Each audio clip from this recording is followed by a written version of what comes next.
Baik, izin memulai. Bismillahirrahmanirrahim. Assalamualaikum warahmatullahi wabarakatuh. Waalaikumsalam warahmatullahi wabarakatuh. Waalaikumsalam warahmatullahi Waalaikumsalam wabarakatuh. warahmatullahi wabarakatuh. Alhamdulillahirabbil alamin. Wassalatu wassalamu ala asrofil anbiya'i wal mursalin. Habibana wa nabiyyana Muhammadin sallallahu alaihi wasallam wa ala alihi wa ashabihi wa man tabi'ahum bi ihsanin ila yaumiddin wa ba'd. Qala Allah Ta'ala fi kitabihil karim. A'udzu billahi minasyaitonir rajim. Bismillahirrahmanirrahim. Wa 'allama Adamal asma'a kullaha thumma 'aradahum 'alal malaikati faqala anbi'uni bi asma'i haula'i in kuntum shadiqin. Wa qala Allahu azza wa jalla aidan qalu subhanaka la ilma lana illa ma 'allamtana innaka antal alimul hakim. Wa qala Rasulullah sallallahu alaihi wasallam talabul ilmi faridatun ala kulli muslim. Wa fi riwayatin man salaka tariqan yaltamisu fihi ilman sahhalallahu lahu bihi tariqan ilal jannah. Wa qala idza matal insanu in qata'a anhu amaluhu illa min salasatin illa min shadaqatin jariyatin aw ilmin yuntafa'u bi aw waladin salih yad'u lah. Amma ba'd fa inastaqal hadits kitabullah wa khairal huda nabiyyu sallallahu alaihi wasallam. Alhamdulillah, syukur Allah Subhanahu wa Ta'ala yang telah memberikan kepada kita kenikmatan iman, Islam, dan juga ihsan. Salawat dan salam sama-sama kita panjatkan kepada junjungan alam Habibana wa Nabiyyana wa Sayyidana Muhammadin sallallahu alaihi wasallam, kepada seluruh ahlul baitnya, para sahabatnya, serta orang-orang yang senantiasa mengikuti jejak sunnahnya hingga akhir zaman. Saya ucapkan terima kasih kepada seluruh mahasiswa di program studi sarjana, ya, program studi pendidikan agama Islam, Sekolah Tinggi Agama Islam Sirajul Falah Bogor. Baik, kita lanjutkan ya materi kita hari ini terkait dengan tokoh filsafat Islam dan pemikirannya. Kita akan melihat bagaimana era keemasan Islam yang telah melahirkan para filsuf besar ya, seperti Al-Kindi, Al-Ghazali memberikan kontribusi besar pada ilmu pengetahuan. Pemikiran mereka tetap relevan hingga masa kini dan membuka wawasan tentang akal, etika, dan juga politik ya. Saya awali dengan firman Allah Subhanahu wa Ta'ala ya dalam surat Al-Baqarah ayat yang ke-31 dan 32 ya, di mana Allah Subhanahu wa Ta'ala berfirman wa 'allama Adamal asma'a kullaha. Dia Allah Subhanahu wa Ta'ala mengajarkan kepada Adam nama-nama benda seluruhnya. Tsumma aradahum 'alal malaikati faqala ambiuni. Ya, kemudian mengemukakannya kepada para malaikat lalu berfirman ambiuni bi asma'i haula'i in kuntum shadiqin. Sebutkanlah kepadaku nama-nama benda itu jika kamu memang orang-orang yang benar. Maka qalu ya mereka menjawab subhanak ya maha suci engkau la ilma lana illa ma 'allamtana. Tidak ada yang kami ketahui selain dari apa yang telah Engkau ajarkan kepadamu. Innaka antal alimul hakim. Sesungguhnya engkau lah yang maha mengetahui lagi maha bijaksana. Al-Hakim, maha bijaksana. Ya. Jadi ayat ini sebenarnya memberikan banyak sekali ya pemahaman kepada kita terkait dengan kalam ilahi, terkait dengan relasi ilmu dan juga keyakinan. Ya, bagaimana Allah Subhanahu wa Ta'ala memerintahkan kepada siapa? Kalau ayat yang tadi ya di surat Al-Baqarah ini kepada Adam, kemudian kepada para malaikat yang menunjukkan bahwasanya al-haqqu min rabbika fala takunanna minal mumtarin. Kebenaran ya ilmu pengetahuan itu datang dari Allah Subhanahu wa Ta'ala ya.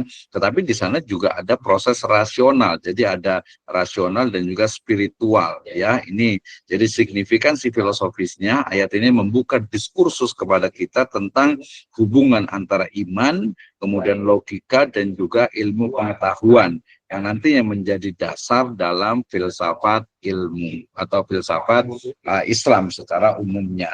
Baik, kemudian melanjutkan dengan dari siapa sabda dari Nabi SAW, di mana beliau pernah bersabda, ini adalah motivasi bagi kita untuk selalu belajar, ya, thalabul ilmi faridotun ala kulli muslim, fi riwayatin muslimatin, ya.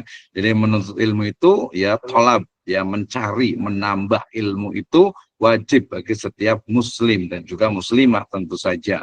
Kemudian dalam riwayat yang lainnya, man salaka thariqan, ya, siapa saja yang menelusuri jalan, ya, thariqan yaltamisu fihi ilman, yang mencari ilmu padanya, maka Allah akan sahalallahu lahu bihi thariqan ilal jannah. Allah Subhanahu wa taala akan memudahkan jalannya ke surga. Nah, jadi kita kuliah ini ya ada manfaatnya di dunia dan juga di akhirat. Nah, riwayat ini sebenarnya kaitannya dengan sunnah nabawiyah itu sebagai apa? Sebagai asal usul dari kebijaksanaan. Kita tahu filsafat itu dari filosofia, yang artinya itu adalah cinta kebijaksanaan.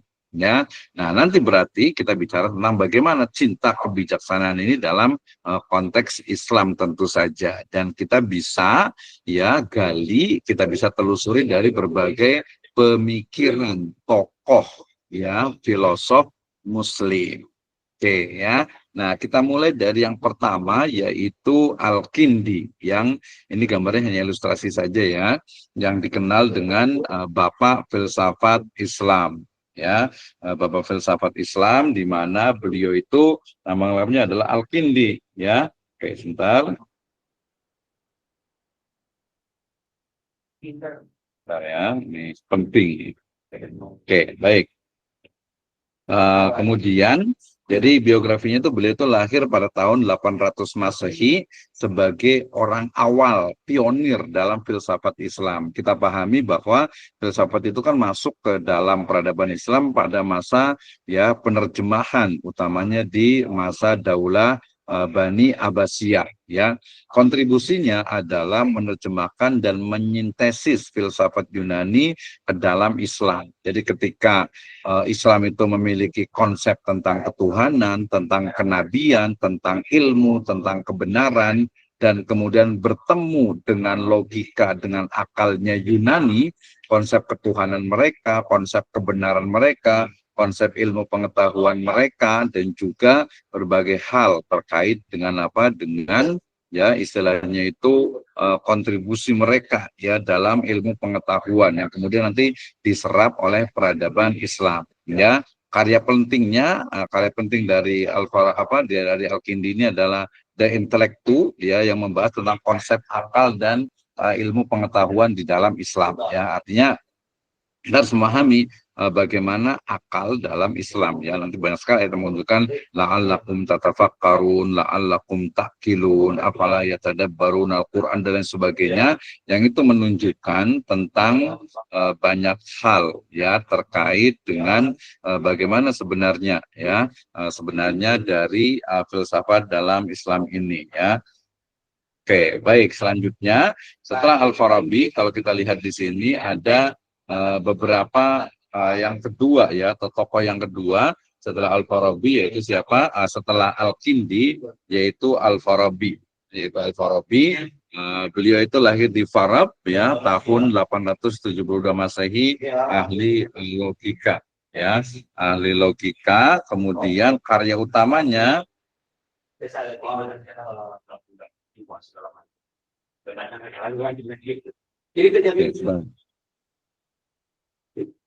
Oke, kemudian kita lihat ya bagaimana sebenarnya Al-Farabi ini kemudian menjadi tokoh atau guru kedua ya setelah Aristoteles. Maksudnya adalah Al-Farabi ini banyak sekali mengambil pemikiran-pemikiran dari Aristoteles ya, terutama dari sisi nanti ketuhanan, kemudian juga kebenaran dan lain sebagainya. Oke ya, jadi karya utamanya adalah Al-Madinah Al-Fadilah ya, jadi kota yang utama yang membicarakan tentang negara ideal. Kita ingat dengan The Republiknya Plato ya, yang bicara tentang bagaimana alam ide itu ya ada dalam sebuah kota yang metropolis ya, bisa sebut seperti itu. Oke, kemudian dari sisi filsafat politiknya ya, kaitannya dengan pemimpin, maka pemimpin terbaik itu adalah filsuf yang bijaksana. Ya, jadi menurut Al-Farabi ini bahwa seorang pemimpin itu idealnya adalah seorang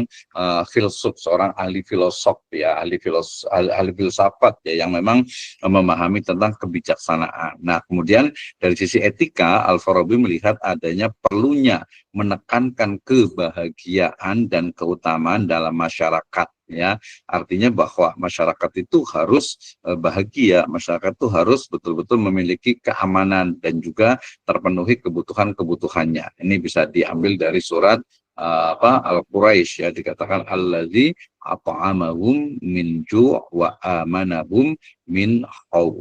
Nah, ini ya, ini kaitannya dengan etikanya Al-Farabi. Jadi pertama adalah Al-Kindi, ini sebagai bapak filsafat Islam ya, yang menjadi atau mengcounter dan juga merespon dari pemikiran-pemikiran filsafat ya pada masa penerjemahan buku-buku Yunani. Yang kedua adalah Al-Farabi. Yang berikutnya adalah Ibnu Sina. Ya, kalau Ibnu Sina ini biasanya cukup terkenal ya, sudah tahu ya kalau Ibnu Sina itu berarti tentang kedokteran gitu ya, tentang kedokteran, karena buku beliau itu Al-Qanun Fiktif itu menjadi rujukan di Eropa sana ya. Beliau lahir di Asfahan ya, di Afsahan itu ya, Afsahan ya, itu di wilayah Bukhara, sekarang itu di ya Rusia ya. Rusia sana itu ya. Jadi tahun 980 Masehi ya. Jadi salah satu kontribusi dari Ibnu Sina ini adalah menggabungkan antara filsafat dan ilmu kedokteran secara sistematis. Jadi salah satu dari cabang filsafat itu kan epistemologi ya.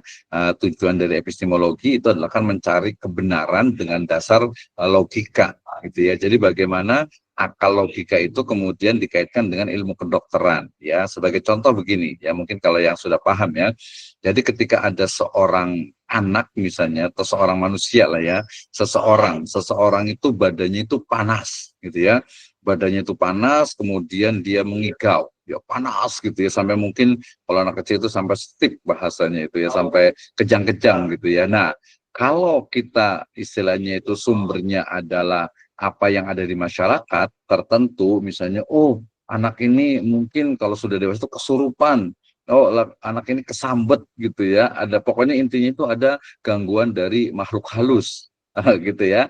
Nah, itu kelihatan gitu ya, biasa kalau anak kecil kadang seperti itu, orang dewasa juga kadang sama juga gitu ya. Nah, Ibnu Sina ini tidak, jadi sakit itu pasti ada sebabnya secara logika, ada alasannya gitu ya. Ketika misalnya seorang itu panas badannya, oh itu adalah respon dari tubuh yang memang mengalami kelelahan ya, atau mungkin juga asupan dari makanan atau minuman yang tidak sehat dan lain sebagainya ya. Sama juga itu kalau tadi kejang-kejang panas, ada juga mungkin orang yang sakit perut gitu ya. Kalau zaman dulu sakit perut itu biasanya udah ini apa namanya tuh pakai daun pisang gitu ya, ditaruh di perutnya gitu ya, atau dikantongin lah gitu ya, dan lain sebagainya. Itu yang coba dikembangkan oleh Ibnu Sina. Jadi ilmu kedokteran tabib gitu ya.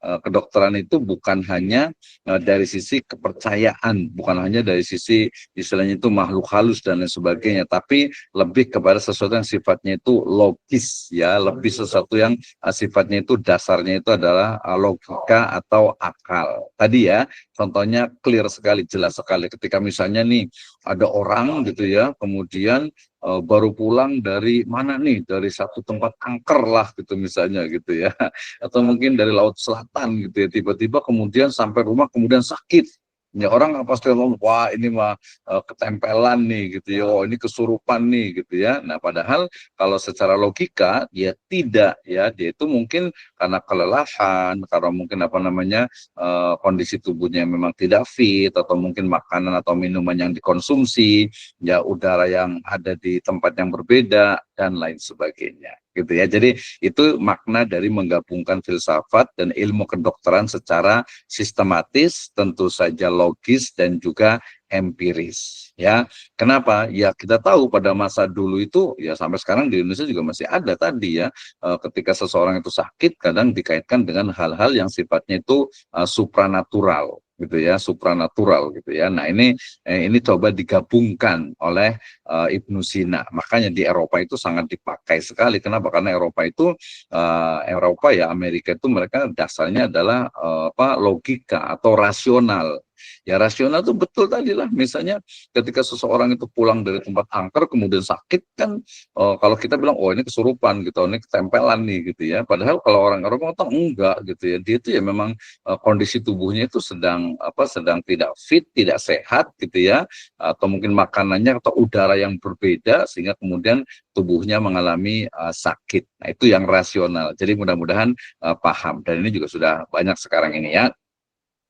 Jadi pengaruhnya sangat banyak sekali nih sebagai dasar ilmu kedokteran modern di Eropa dan dunia. Kita tahu lah ya, zaman dulu itu banyak sekali mitos, dongeng terkait dengan sakit. Mungkin nanti kita boleh diskusi juga nih teman-teman, mungkin ada nggak yang ini sakit gitu ya, kemudian kok tiba-tiba termasuk pengobatan. Oh, pengobatan lebih banyak lagi ya, ini perlu hati-hati nih ya. Kalau tadi sakitnya otomatis kan berdampak kepada pengobatan ya. Pengobatannya misalnya, ini kayaknya sakitnya seperti ini, kita bawa ke orang pinter gitu ya, ke orang pinter, padahal belum tentu pintar juga gitu ya, pintarnya juga masih mahasiswa di sini nih gitu ya, lagi menempuh sarjana gitu, ke bawa ke orang pintar gitu ya, atau mungkin dikasih apa tuh sesuatu yang batu atau apa gitu yang bisa menyembuhkan. Nah, itu perlu adanya rasionalisasi ya.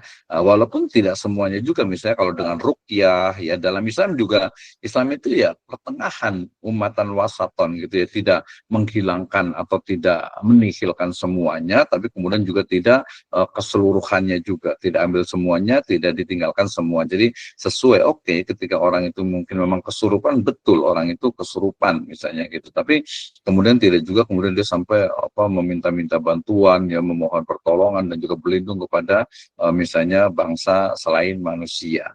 Seperti itu ya.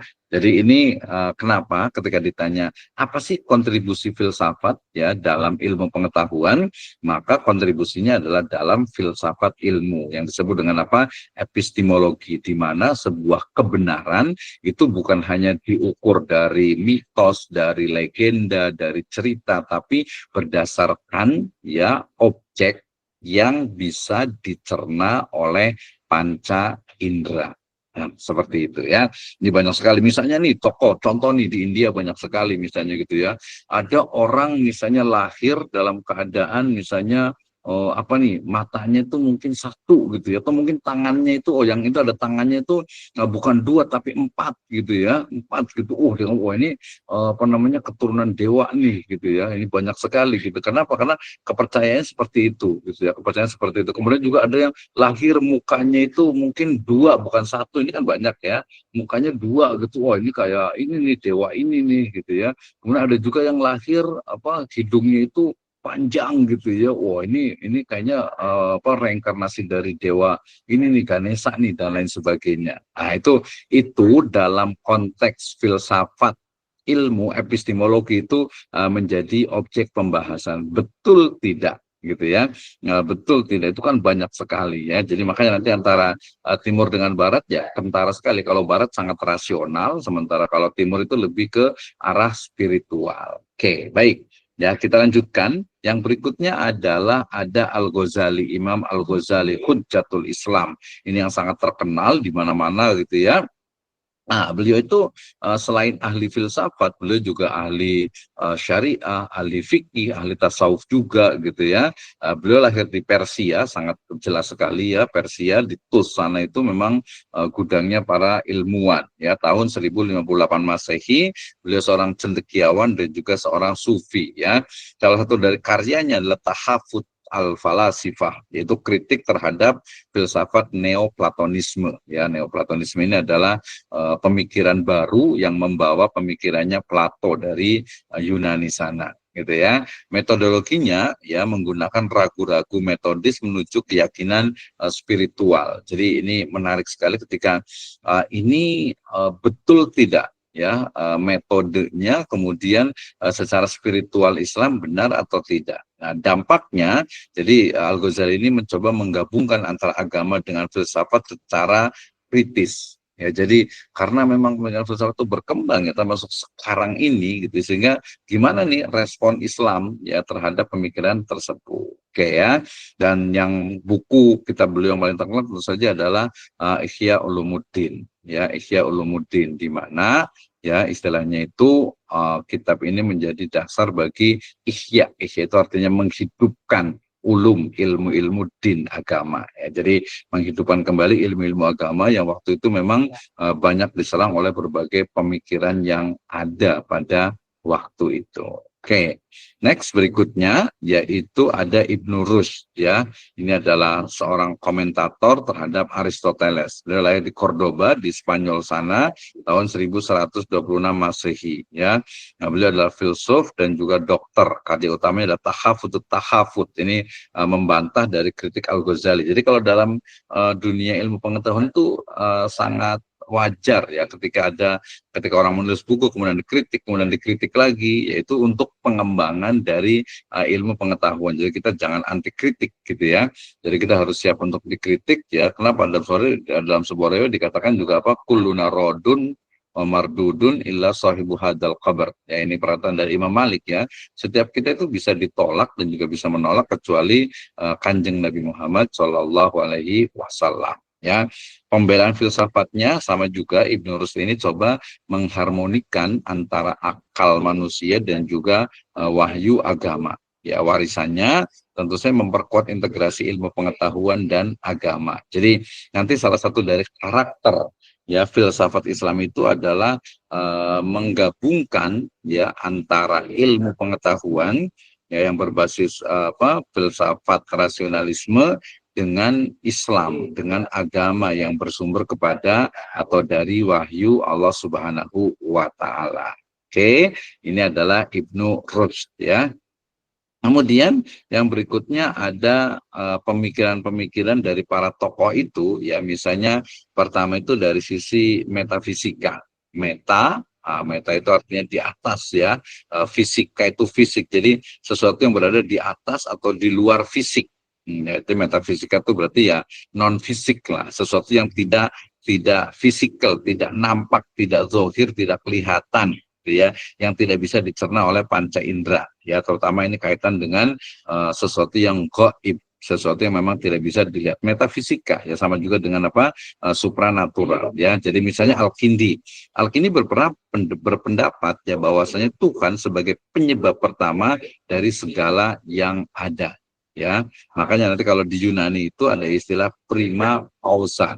Prime utama, causa sebab. Jadi sebab utama dari segala sebab, sumber dari segala sumber, sebab dari segala sebab, sebab awal dari segalanya, yaitu Tuhan Allah Subhanahu wa taala. Ini menurut Al-Kindi ya. Jadi Al-Kindi itu lebih cenderung kepada ketika bicara tentang yang metafisika yaitu Tuhan, selalunya mengkaji tentang prima causa. Cause prime of cause ya, sebab awal ya, sebab al-awal, ini Al-Kindi ya. Sementara Al-Farabi ini ketika membahas tentang sifat dari Tuhan ya, maka teori yang beliau sampaikan adalah teori tentang emanasi atau pancaran keberadaan dari Tuhan ya. For example, misalnya kita kasih contoh ada lampu neon ya, ada lampu lah ya, lampu neon itu ya. Nah, lampu neon itu adalah diibaratkan itu Tuhan gitu ya. Sementara bukan bukan di istilahnya itu disamakan itu bukan, tapi kalau ya kita kalau sebut misalnya kalau umpamanya Tuhan itu adalah lampu neon itu, maka cahaya yang sampai kepada kita itu kan berbeda tuh ya, cahaya kepada kita, maka itulah dari bukti keberadaan dari Tuhan. Jadi pancaran itu sebagai bukti keberadaan dari Tuhan. Jadi kita nggak bisa sampai kepada istilahnya itu zatnya itu ya, tetapi kita hanya bisa melihat dari pancarannya ya. Ini tentang teori emanasinya Al-Farabi ya. Sementara Ibnu Sina mencoba untuk mengkaji perbedaan wujud dan juga esensi entitas. Jadi sesuatu yang wujud yang ada ya, misalnya manusia ya ataupun alam semesta. Misalnya manusia itu dia itu terdiri dari dua unsur, ya, unsur jasmani dan rohani, unsur jasad, fisik dan juga non fisik, yaitu jiwa atau ruh, ya. Nah, dicoba untuk misalnya ketika seseorang itu sakit, ya Ibnu Sina kan ya, karena beliau itu di bidang kedokteran, ya. Ketika seseorang itu sakit, ya, apakah sakitnya itu adalah sakit secara fisik, ya, atau sakitnya itu adalah metafisik atau non fisik, ya. Misalnya kalau sakit fisik kan jelas gitu ya. Kalau sakit fisik berarti diobatinya itu adalah dengan pengobatan-pengobatan yang sifatnya itu rasional, ya. Misalnya orang terkena luka misalnya gitu ya, terkena pisau gitu ya, atau mungkin dipukul sama orang, atau mungkin jatuh gitu kan ya. Nah, itu kan berarti dia sakitnya itu adalah sakit fisik, ya. Sementara ada sakit yang mungkin dia bentuknya itu bukan fisik gitu ya. Pas lagi apa tuh yang anak muda nih, lagi sayang-sayangnya tiba-tiba di ghosting gitu ya. Sakit tahu gitu ya. Iya, lagi sayang-sayangnya di ghosting gitu kan ya, aduh sakit gitu ya. Belum lagi yang lainnya tuh banyak banget lah. Jadi sakit yang sebenarnya itu bukan sakit fisik gitu ya. Ya bukan sakit fisik, tapi ya itu yang disebut dengan apa, luka tapi tidak berdarah gitu kali ya. Jadi luka sih tapi nggak berdarah gitu, tapi lebih sakit ya. Nah, itu coba digali. Kenapa? Nanti akan memunculkan ya ilmu psikologi Islam terutama, ya. Psikologi Islam misalnya, ya, kalau misalnya karena orang kedokteran, misalnya orang gila misalnya Majnun ya, Junun ya. Orang gila itu kan bisa jadi fisiknya itu sehat, ya, fisiknya sehat, tapi yang sakit itu adalah jiwanya. Makanya sakit jiwa namanya gitu ya. Ya, termasuk kalau yang ringan-ringan ya stres lah gitu ya. Nah, itu adalah bagian juga dari sakit jiwa, ya. Kemudian bukan hanya itu sebenarnya, bukan hanya itu ya, mental health ya, atau mungkin sekarang misalnya itu tentang isu kenakalan remaja misalnya gitu ya. Nah, ini sebenarnya bukan dari si fisik ya, tapi mentalnya, sesuatu yang non fisik atau metafisik. Nah, itu dikaji oleh Ibnu Sina. Jadi mencoba untuk melihat bagaimana ini fisik, ini non fisik.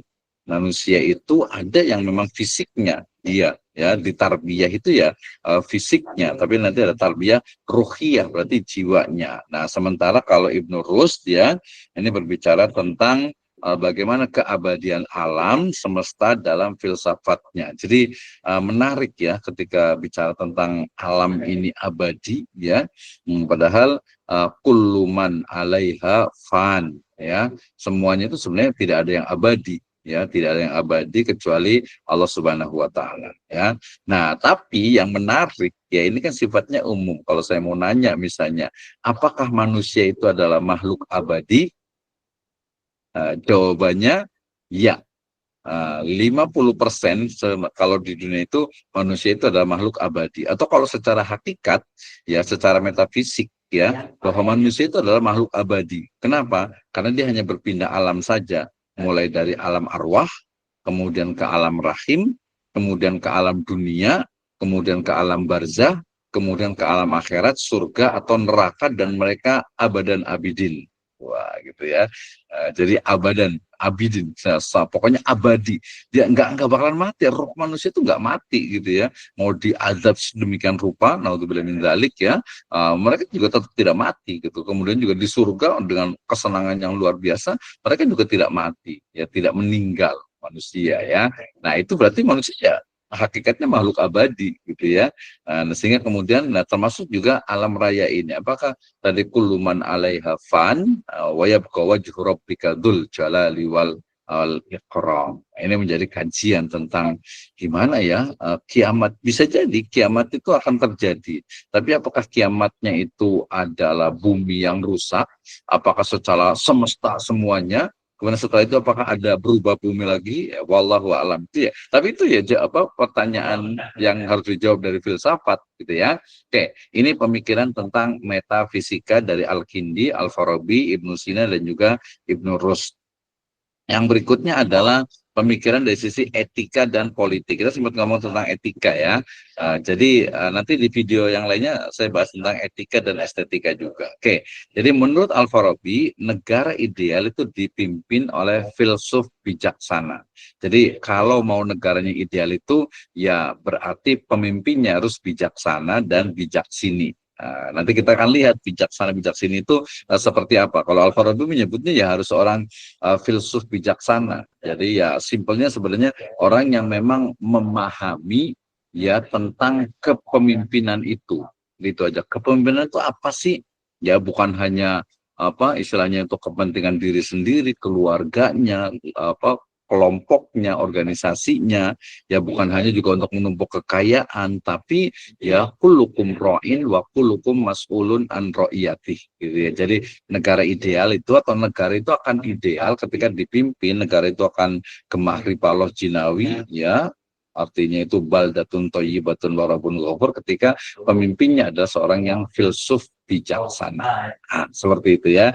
Sementara kalau dari sisi etika, Al-Ghazali lebih melihat akhlak menjadi fondasi kehidupan beragama. Menurut saya sangat penting sekali ya. Tinggal kita meleverage, meluaskan dari makna akhlak dalam kehidupan beragama. Jadi ketika seseorang itu beragama, ya mestinya akhlaknya itu bagus. Akhlak kepada Allah, akhlak kepada Nabi, akhlak kepada manusia, akhlak kepada hewan, akhlak kepada binatang, akhlak kepada tumbuhan, akhlak kepada semesta. Bahkan juga akhlak terhadap dirinya sendiri. Kenapa? Dalam sebuah riwayat kan jelas sekali ya, innama bu'istu liyutammima makarimal akhlak.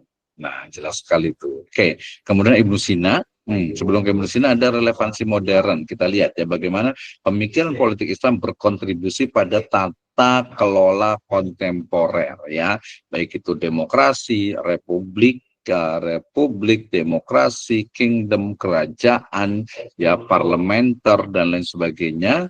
Karena ujungnya adalah apa? Ya dikatakan tadi ya bahwa dikatakan seorang pemimpin itu ya adalah al-imam itu adalah apa? Ar-ra'iyah ya, manutun bil maslahah, merujuk kepada maslahat kebaikan untuk semuanya ya.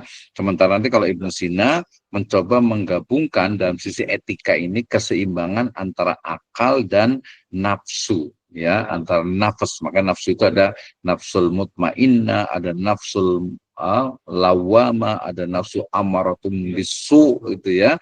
Nah itu mencoba menggabungkan. Kenapa? Karena ini dua hal yang menarik ya, antara akal ya, logika, logik gitu ya, dengan nafas, dengan jiwa, dengan ruh, kemudian juga dengan ya mungkin kalau orang timur itu nyebutnya dengan hati, qalb ya, dengan hati. Gimana nih gitu ya.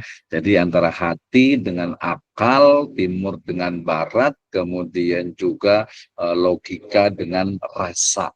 Gimana nih kita mengembangkan rasa dengan logika. Itu kajiannya tentang filsafat. Oke. Kemudian yang berikutnya, kalau kita lihat ya pengaruh filsafat Islam terhadap dunia Barat, ini cukup banyak sekali. Ya kenapa? Karena mestinya ilmu pengetahuan seluruh dunia itu berterima kasih kepada peradaban Islam karena dia menjadi ya jembatan, bridge ya, al-jasr ya, dari pemikiran Yunani kepada pemikiran Barat sekarang. Kenapa? Karena bagaimana buku-buku terjemahan atau buku-buku Yunani itu diterjemahkan, kemudian menjadi bagian dari warna dalam pemikiran Islam, kemudian dari Islam itulah kemudian buku-buku itu dibawa lagi ke Barat, diterjemahkan ke dalam bahasa Latin dan menyebar ke Eropa. Ya, ini tadi diantaranya ada Al-Qanun Fitib, ya, kemudian juga buku-bukunya Al-Kindi, Al-Farabi, ya, kemudian juga Ibnu Sina, termasuk juga Al-Ghazali, Ibnu Khaldun dengan sosiologinya, banyak sekali ya. Jadi kontribusinya itu sangat signifikan bagi sains, matematika dan juga kedokteran ya. Sementara skolastik sendiri melihat bagaimana pemikiran Islam memengaruhi aliran atau pemikiran skolastik Eropa ya. Jadi bagaimana prinsip tentang metafisika, tentang ketuhanan, tentang hal-hal yang sifatnya gaib, termasuk juga tentang ilmu pengetahuan. Kita tahu ya, Eropa saat ini itu kan satu hasil dari kita sebut saja sebuah ya renaissance ya, sebuah reformasi pemikiran. Sama dulu tuh di mana Eropa juga masih percaya dengan klinik, masih percaya dengan apa legenda, mitos, mite dan lain sebagainya. Ya efeknya apa? Ya banyak ya, efeknya banyak sekali dulu itu memakan korban yang begitu banyak ya ketika ilmu pengetahuan ya dengan logikanya kemudian apa dikalahkan oleh gereja misalnya gitu ya, dianggap misalnya heliosentris ya, dianggap bumi itu masih sebagai puncak tata surya, belum lagi nanti kebenaran-kebenaran yang lainnya ya. Tapi ya Eropa sudah lepas dari itu, mereka bahkan sudah sebagian sudah kelewatan lebih ke menuhankan rasio atau akal. Itu juga tidak sesuai dengan Islam gitu ya. Oke, contohnya misalnya Ibnu Sina menjadi rujukan utama bagi universitas-universitas yang ada di Eropa sana. Oke, yang terakhir dari saya, jadi kesimpulan dari pembahasan kali ini bahwa kekayaan intelektual, bahwa filsafat Islam tetap relevan dan inspiratif hingga saat ini dan masa yang akan datang. Kenapa? Karena ya filsafat Islam dibangun dari Islam yang merupakan wahyu dari Allah Subhanahu wa taala sebagai pencipta alam dan tentu saja manusia. Itu yang pertama. Yang kedua, pelajaran berharga, artinya memahami sejarah pemikiran itu akan meningkatkan wawasan our future, ya, masa depan kita, ya, baik hari ini, ya, ataupun juga nanti di era-era digital di hadapan, ya. Kemudian juga inspirasi modern, ya, memacu perkembangan ide dan pemikiran di seluruh dunia sehingga ilmu pengetahuan itu tidak stagnan, terus berkembang, ya, yang nantinya akan memberi manfaat tentu saja untuk semesta. Oke ya, itu pembahasan saya terkait dengan bagaimana sebenarnya pemikiran-pemikiran dari filsafat Islam ini. Oke, terima kasih ya, luar biasa sekali Pak Muhammad Syafi'i, Kang Ustadz Muhammad Syafi'i, ada Destia Laila Ramadiani, ada Pak Ustadz Muhammad Syafi'i, ada ada Fahmi Ilyas, ada Sabrina Abharina, ada Fikri Haikal, ada Mahmud Rifai, ada lagi siapa nih ya, ada 7 yang lainnya ya yang di bawahnya, saya buka dulu satu-satu nih. Oke ya. Ada Muhammad Difani, kemudian ada Mizan Al-Abror, ada Riri El Sirozi, ada Sauri Sopian, ada siapa lagi?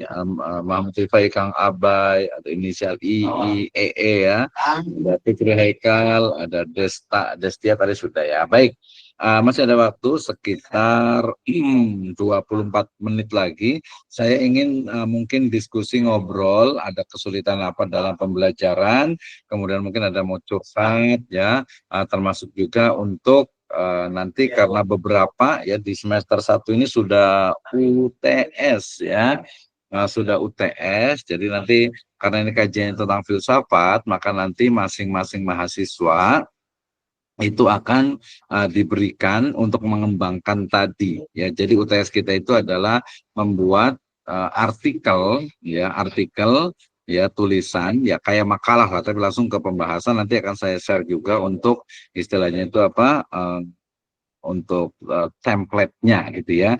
Jadi masing-masing nanti menuliskan dari tokoh filsafat Islam, terutama pemikirannya. Ya, jadi pemikiran filsafat dari tadi ada Al-Kindi, ya, kemudian Al-Farabi, kemudian ada Al-Ghazali, kemudian ada Ibnu Sina, kemudian ada Al-Khawarizmi, ya, kemudian nanti ada Abu Yusuf juga, ya, dan yang lainnya. Nanti satu orang satu. Kemudian yang paling penting untuk UTS ini adalah pemikiran filsafat Al-Farabi misalnya. Kayak apa saja dijelaskan secara detail. Oke, baik. Silakan ada yang mau bertanya terkait dengan materi hari ini. Fahmi, silakan. Baik Bapak, sebelumnya kalau untuk materi, alhamdulillah gitu Pak. Mungkin sangat rinci sampai bingung mau nanya apa Pak. Iya benar. Oke, Ya mungkin cuman untuk yang tugas tadi itu nanti kita dipresentasikan apa gimana Pak? di apa? Iya, dipresentasikan dan juga nanti untuk UTS dan UASnya. Kalau untuk presentasi itu satu matkul, maksudnya 1 jam pelajaran harus presentasi semua apa gimana nih Pak? Ya, ganti yang satu-satu atau minimal satu kali pertemuan itu ada 2 atau 3 presenter yang presentasi gitu. Jadi nggak ada istilah, nggak ada istilah nggak ada ya. Ya, jadi nggak langsung semuanya. Ya, satu pertemuan berarti nanti setelah UTS masing-masing presentasi, bikin pakai PowerPoint atau pakai Gamma, kemudian presentasi ya. Bagaimana pemikiran dari filsafatnya masing-masing tokoh itu. Nah, seperti itu ya.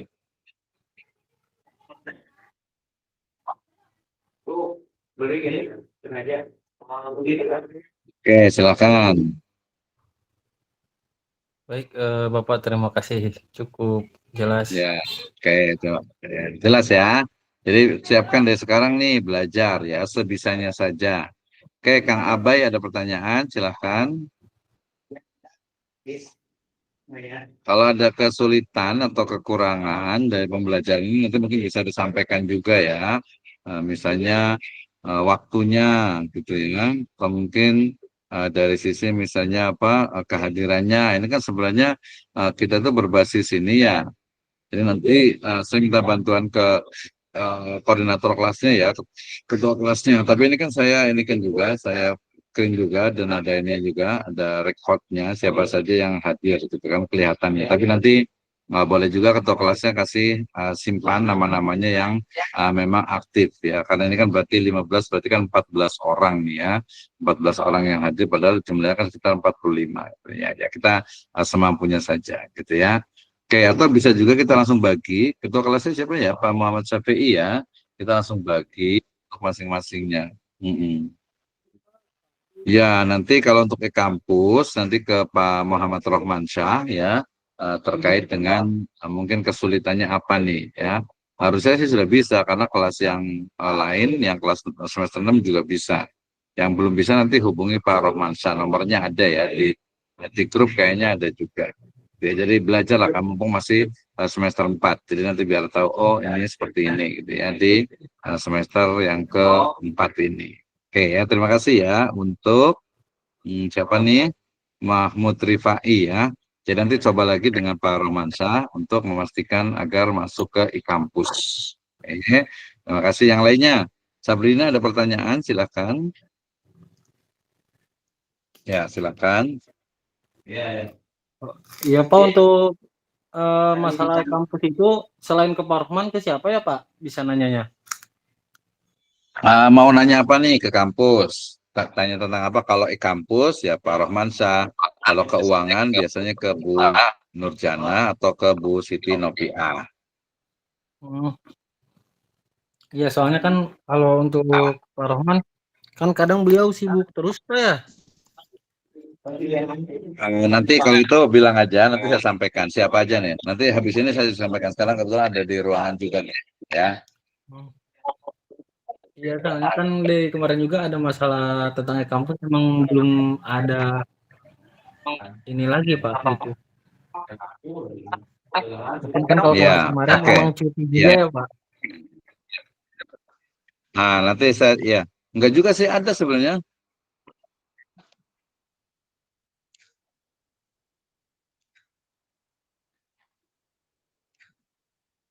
Sebentar saya sama sampaikan nih, ya.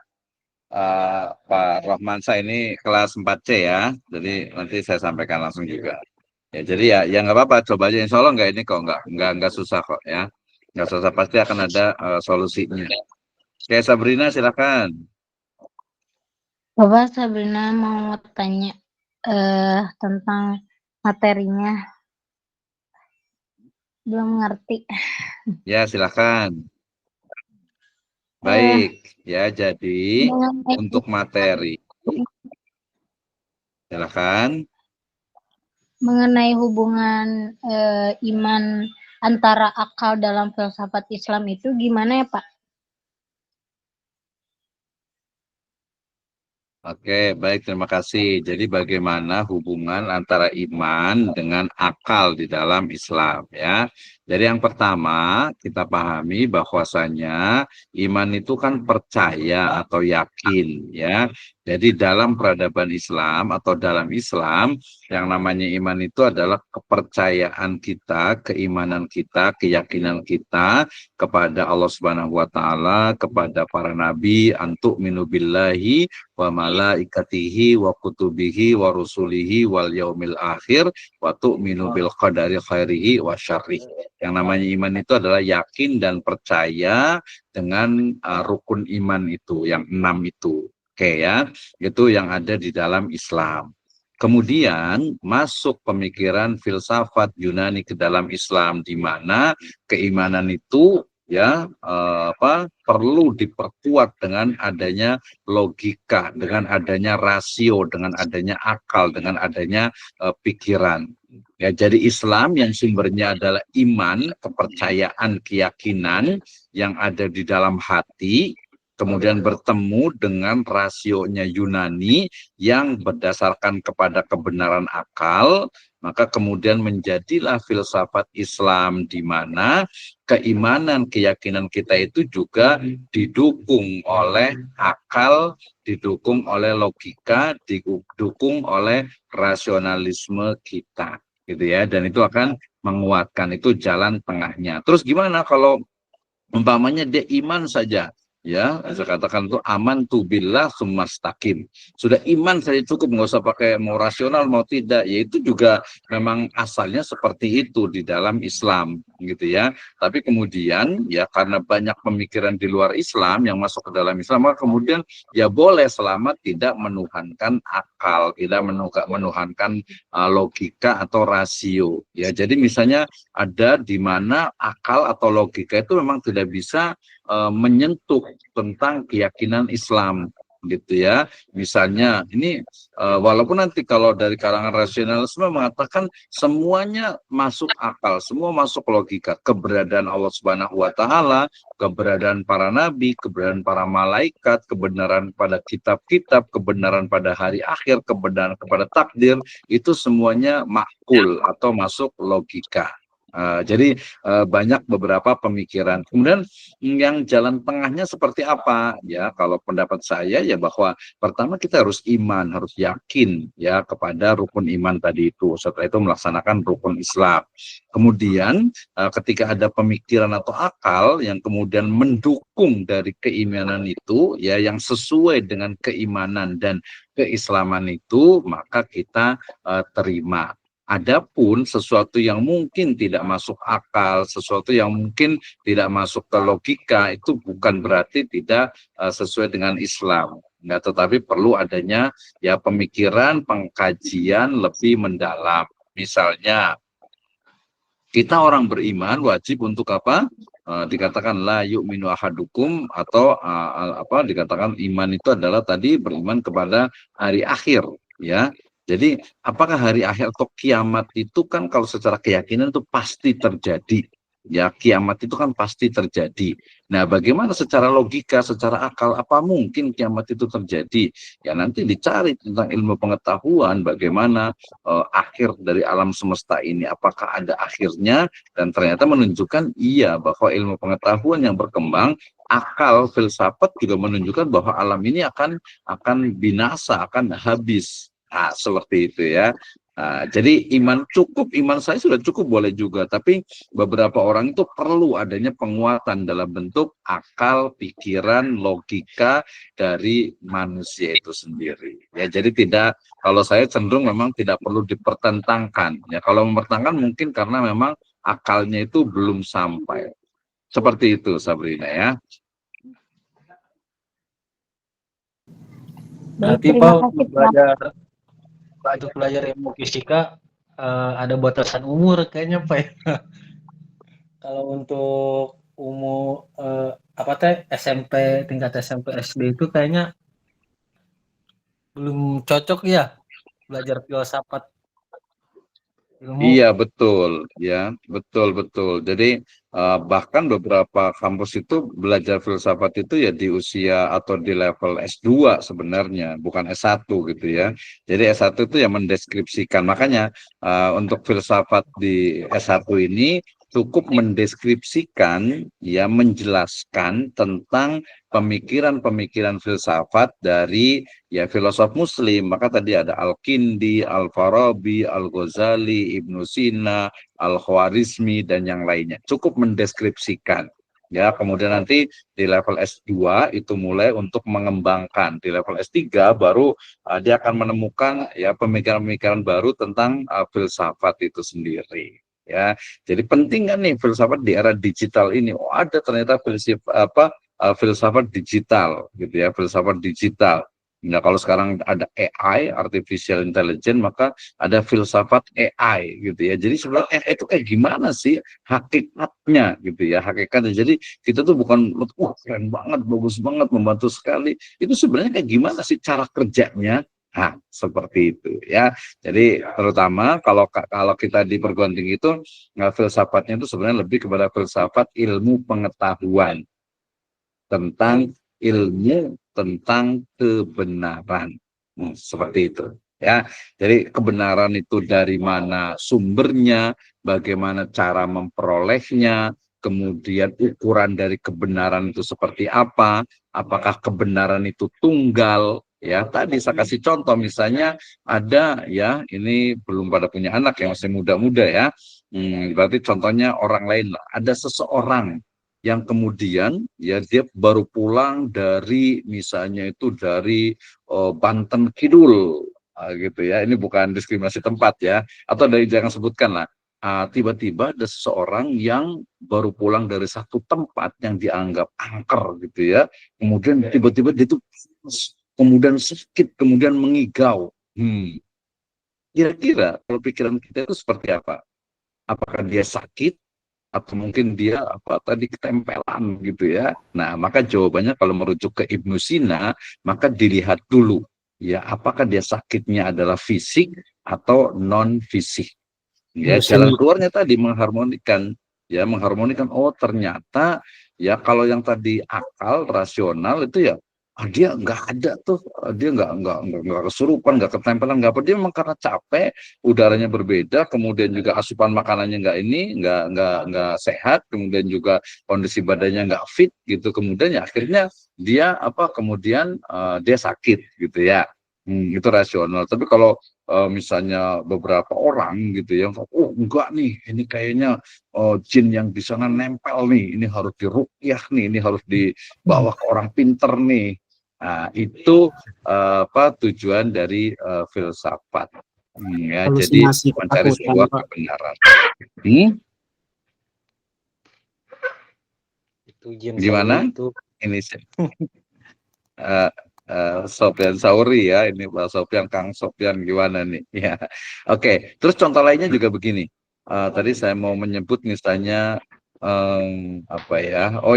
yang selalu saya sampaikan lah gitu ya. Kan di Jawa Barat ini ada mitos gitu ya, mitos Gunung Tangkuban Perahu itu adalah perahu yang ditendang oleh Sang Kuryang. Fahmi percaya nggak itu?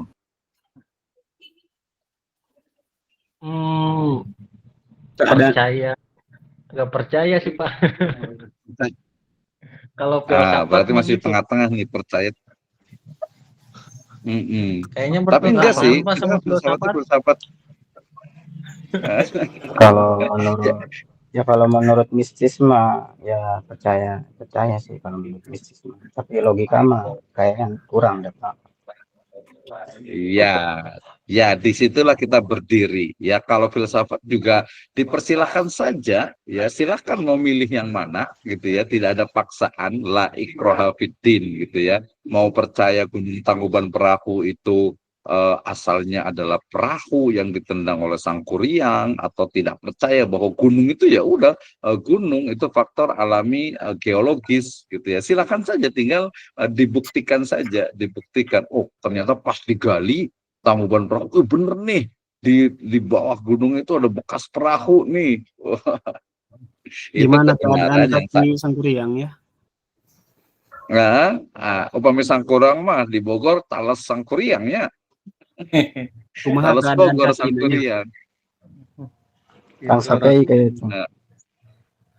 Berarti Pak Baik. untuk kayaknya kalau untuk seni budaya itu kebanyakan kan itu dogma ya Pak ya.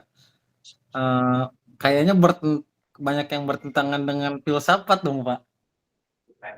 Nah, disitulah kemudian kita juga harus memosisikan tidak semua filsafat dengan logikanya itu benar, karena ukuran logika filsafat orang itu juga berbeda-beda sesuai dengan budaya yang mengkonstruknya.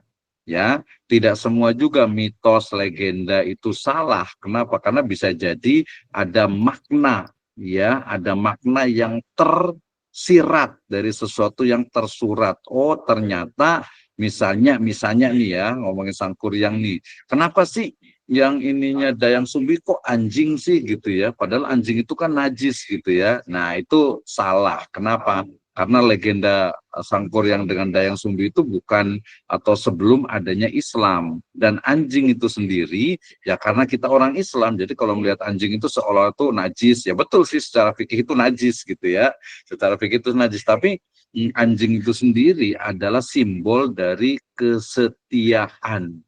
Nah, itu menarik nih. Bener nggak sih anjing itu setia? Ya tinggal lihat aja gitu ya. Bener nggak anjing setia itu? Ya tinggal lihat aja di mana tuh. Ya anjing itu begitu setianya sama tuannya. Ya mirip dengan soang atau angsa gitu ya. Kucing juga sama ya. Beberapa binatang itu. Jadi kita nggak bisa ngelihat kok anjing sih gitu ya. Ya karena kita orang Islam kesannya anjing itu najis. Padahal pada peradaban dulu anjing itu ya sampai kan kita tahu di dalam Al-Quran kan ada Ashabul Kahfi. Ashabul Kahfi itu kan dijaga oleh seekor anjing ya. Satu riwayat mengatakan anjing itu malah masuk ke surga. Ya, berarti anjing itu adalah simbol dari sebuah kesetiaan. Nah, seperti itu ya. Jadi perlu tadi tidak semua filsafat dengan logikanya itu benar, tidak semua juga mitos atau legenda itu salah. Ya, disitulah tempat ruang untuk diskusi ya terkait mencari sebuah kebenaran. Dan panjang filsafat itu cinta kebenaran, bukan merasa dirinya benar. Kalau merasa dirinya benar itu udah salah gitu ya, tapi cinta kepada jalan menuju kebenaran. Mudah-mudahan dia sampai kepada sebuah hakikat kebenaran dalam berbagai dimensi kehidupan. Oke, seperti itu ya. Oke, karena sudah adzan di sini, jadi tambahan waktunya 30 menit, nanti dipersilahkan untuk semuanya. Nanti ketuanya boleh WA saya, ya, atau dulu pernah saya WA juga untuk tokoh-tokohnya.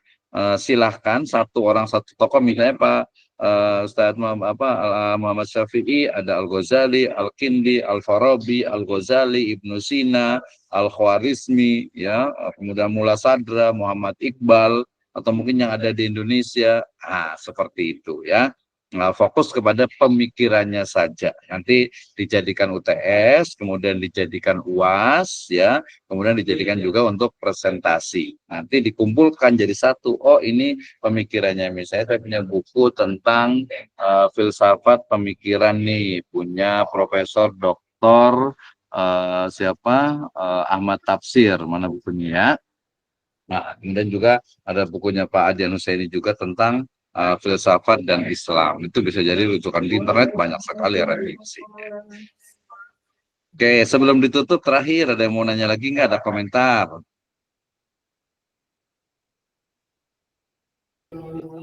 Tidak ada ya.